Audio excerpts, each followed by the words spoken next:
Листая кодексы космодесанта Хаоса, я вспомнил старые редакции, и на меня нахлынула ностальгия по олдскулу.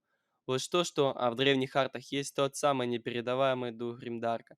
Посему я решил законверсить олдскульного чумного десантника по арту из компании осады Вракса, из Imperial Armor. Наливайте чай, берите плюшки, будет интересно.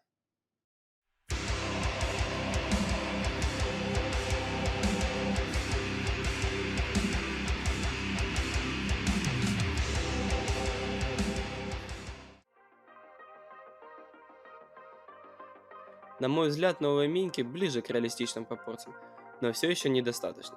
Верх тела зачастую выглядит хорошо на новых минках, но с низом обратная ситуация.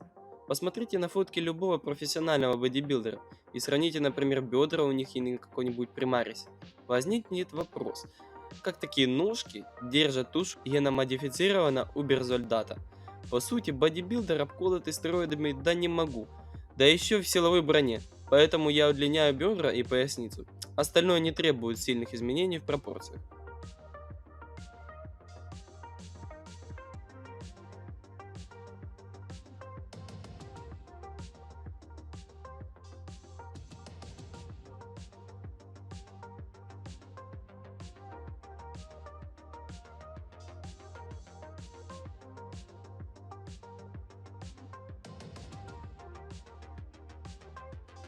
Я использую в лепке смесь ринстафа и милипута, поскольку ринстаф удобен непосредственно в обработке, но после затвердевания плохо поддается обработке.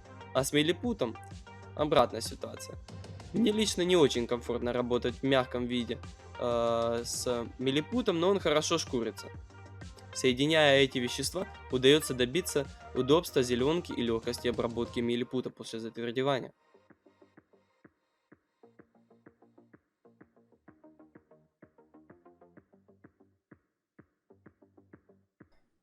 Чтобы больше соответствовать арту, выравниваю лезвие тесака и укрепляю основание возле гарды.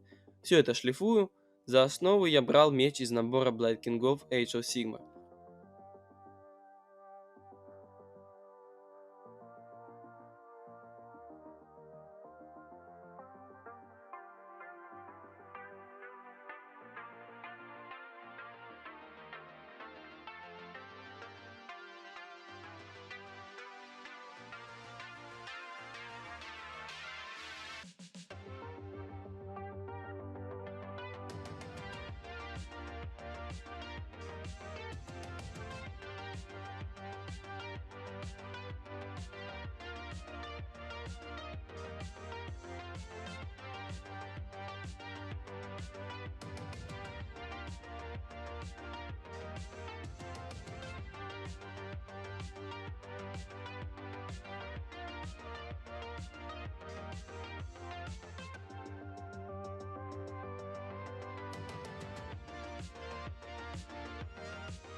Собственно, приклеиваю заранее заштифтованное оружие к руке плагмарина и леплю рукоять.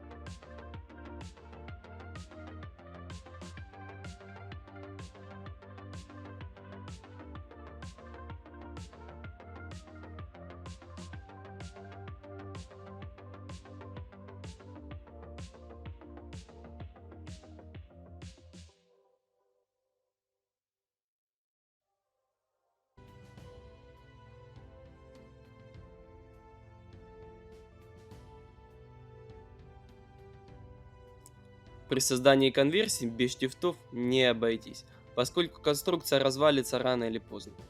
При создании конверсии без штифтов не обойтись, поскольку конструкция развалится рано или поздно. Честно говоря, я штифтую практически все свои минки, что и вам советую. Они прослужат вам дольше.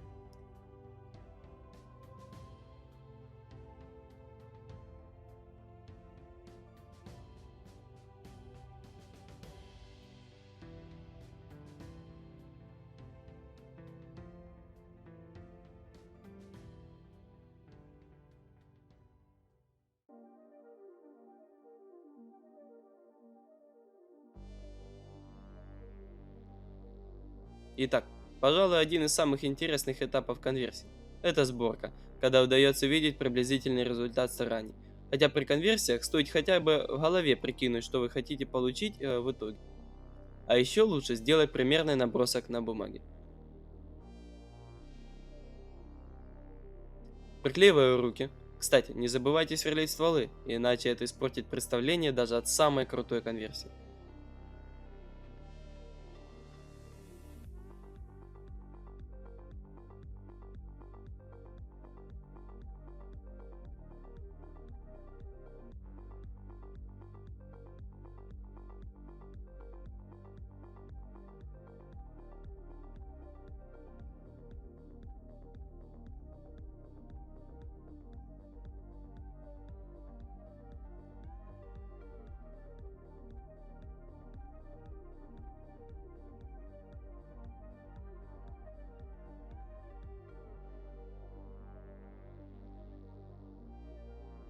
Прошло время головы. Использую голову от плагов, поскольку изначально там голова без пики. Пришлось ее туда приделать, отрезав от другого шлема.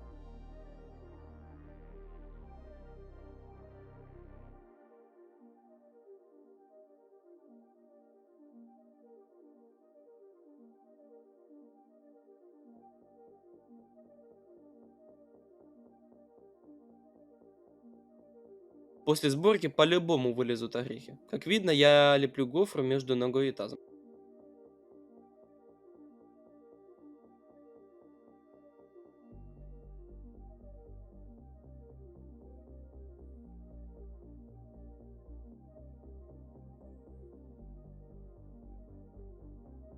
Какие нурглеты без кишков, правда?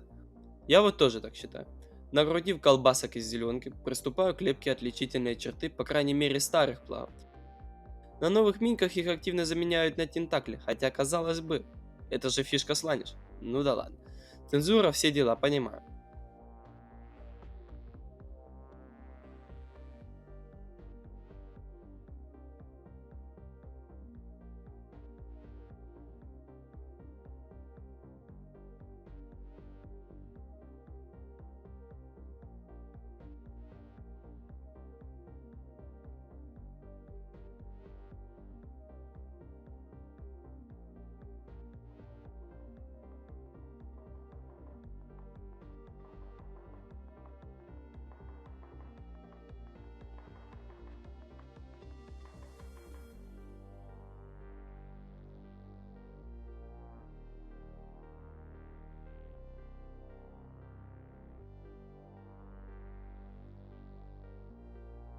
Клею наплечник, второй наплечник и бэкпак.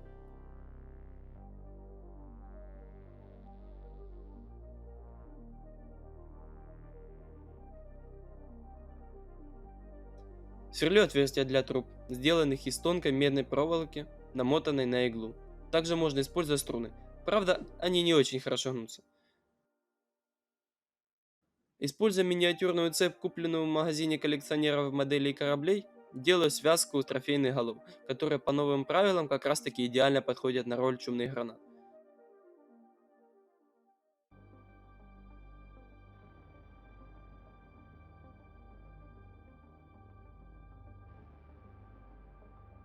Запомните, что подставка играет такую же важную роль в передаче атмосферы и настроения самой миниатюры, так и в пересказе истории, если она, конечно же, есть.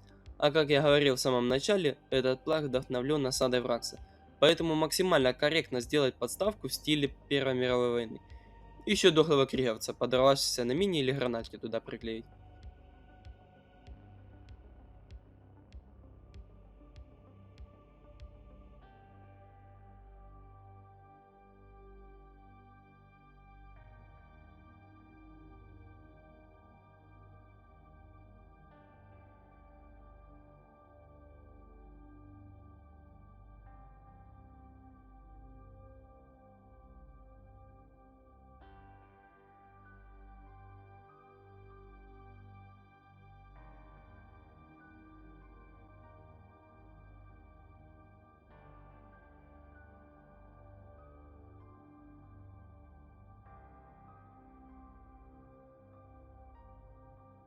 Для создания колючей проволоки я использую ту же медную проволоку, только уже покрупнее, и заматываю ее в спираль.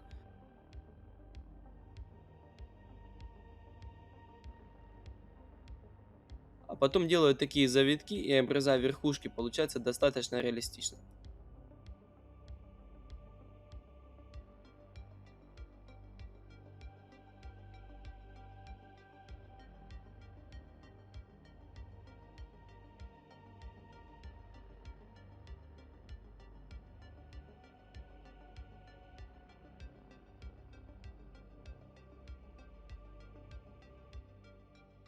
Обматываю вокруг кисточки.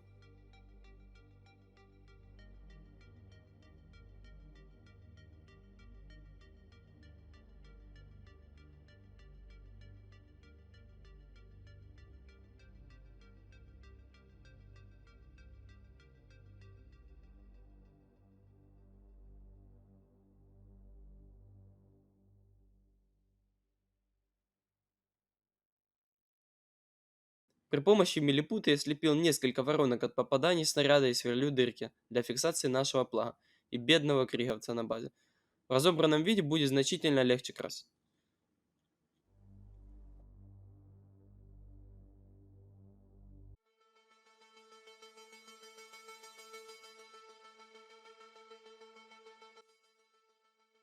Я в основном использую краски Цитадель в своих покрасах. Наношу базу DevGuard грином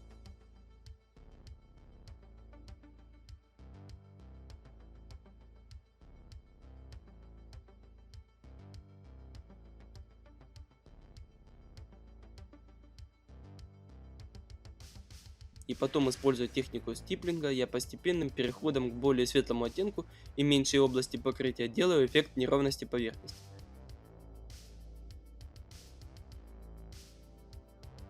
Вообще отличительными чертами гримдаркового покраса являются неровности и дефекты поверхностей. Не обязательно это Battle Damage. Скудная цветовая палитра, глубокие тени и высокий контраст, а также приглушенные цвета. Не обязательно в покрасе будут встречаться все эти элементы, но при помощи их можно легко отличить гримдарковый покрас от просто грязного.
Проливаю всю миньку Рейкландом и по высыханию проливки куском губки или поролона делаю сколы на броне.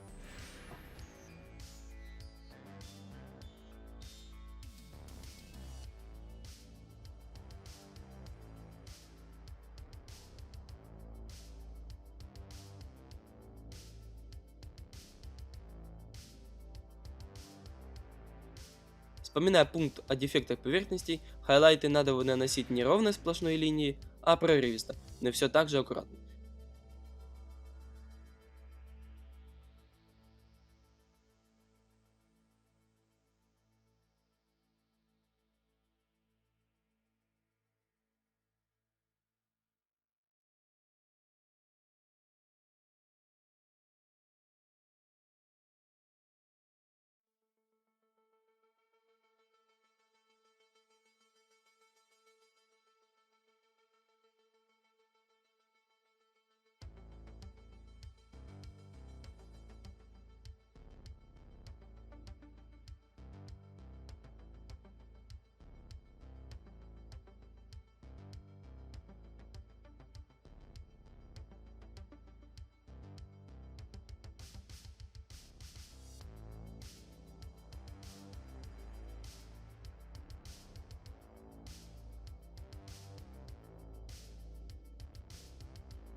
Но приступая к мелким деталям, я все так же использую стекло.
Линзу я крашу хорн редом, потом любым оранжевым и делаю блик белым.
Беру кисть с коричневой масляной краской и наношу точечно краску в местах, откуда идут тени и ржавые потеки.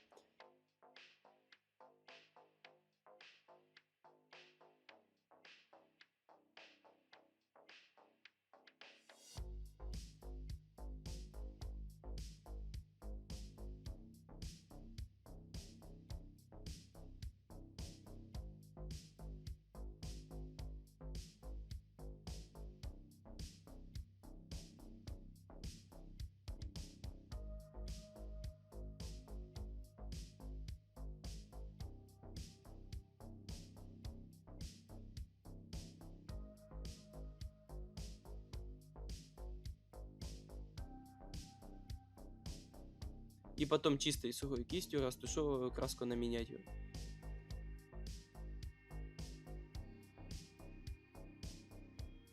Ну и последовательно поступаю так со всей минькой.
Вообще при использовании пигмента все же следует использовать фирменный фиксатор, но я обнаружил следующий способ. После нанесения первого слоя пигмента я его проливаю аграксом из специальной баночки. Не используйте одну и ту же проливку для обычных деталей и ржавых, ибо так или иначе пигмент попадет в чистую банку и проливка будет оставлять неприятные разводы на обычных деталях, где нам это не надо.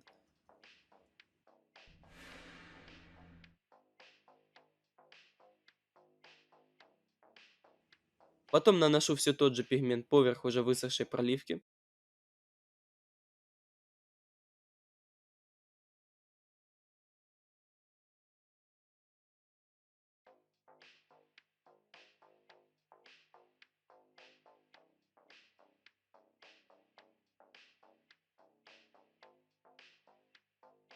Сухой чистой кистью я прохожусь по ржавым элементам. Тут можно не бояться, пигмент не сотрется.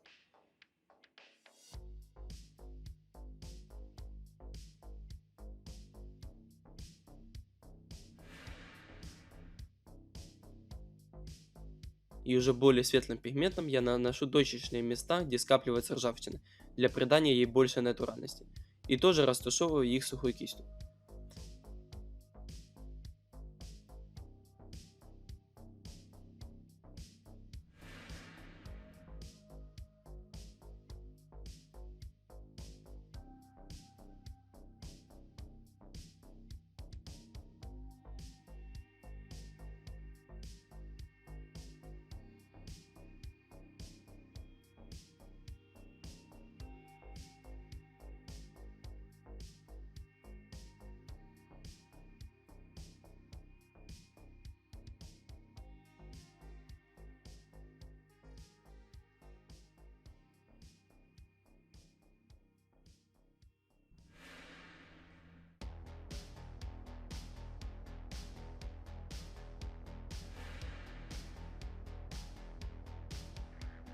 Кривовца я уже крашу драйбрашем, постепенно переходя от темно-голубого до светлого и уменьшая интенсивность драйбраша. В остальных деталях я использую старый добрый стиплер.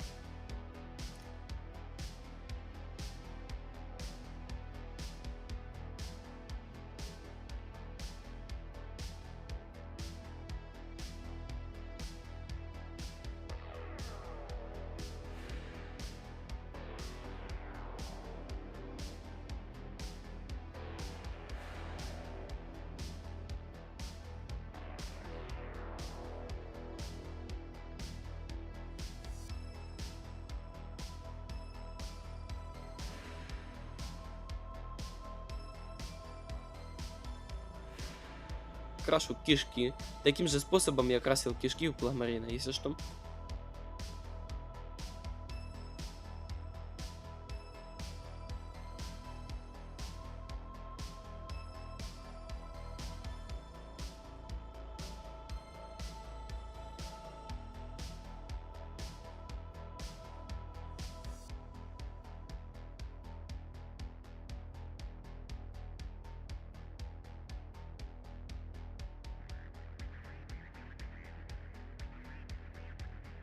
На подставку я наношу Handmade грязь из песка, ПВА и краски, ну что-то наподобие Stirland Matte ГВ, и оставляю сохнуть на сутки.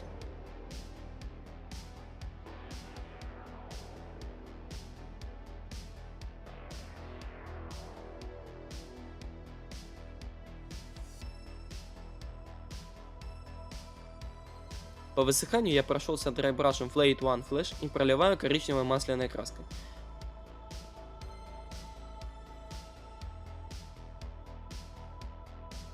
Приклеиваю кривовцы и наношу кровь при помощи Blood for the Blood God.